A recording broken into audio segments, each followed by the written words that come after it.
ফুটপাথের খেলনা, রাস্তার ধারের ছোট দোকান ভর্তি হরেক রকম খেলনায়।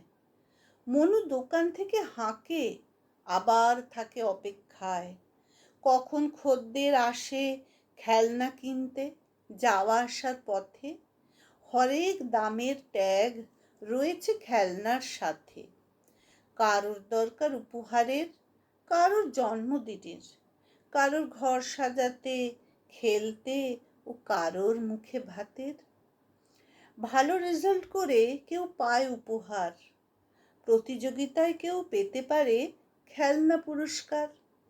আইসক্রিমওয়ালা হাঁকে ফুটপাতের উল্টো দিকে, মনুর ছোট ছেলে আইসক্রিমের লোভে হাঁ করে তাকিয়ে থাকে।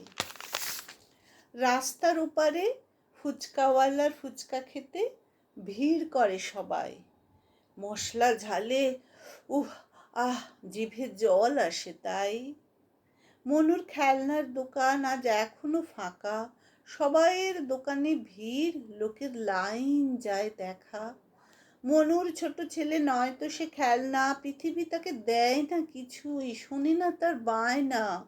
বড় বড় চোখ নিয়ে সে তাকিয়ে থাকে। ফুটপাতের কলে জল এলে আঁচলা করে মুখ ধোয়, জল খায় মনুর ছোট ছেলে। সেদিন ওর বাবার দোকান থেকে একটা খেলনা যায় গড়িয়ে রাস্তায়। মনুর ছোট ছেলে হঠাৎ দেখে কুড়োতে নেমে দৌড়ায়। মনু তাকিয়েছিল অন্য দিকে, গাড়ির হর্ন শুনে মুখ ফেরায়, দৌড় লাগায় রাস্তার মাঝখানে। রামুকে বাঁচাতে তুলে নেয় বুকে তাকে, জড়িয়ে ধরে চুমা দেয় সাথে। মূল্যহীন তার কাছে দোকানের যত খেলনা হরেক, রামুই তার অমূল্য ধন, দামি যে অনেক।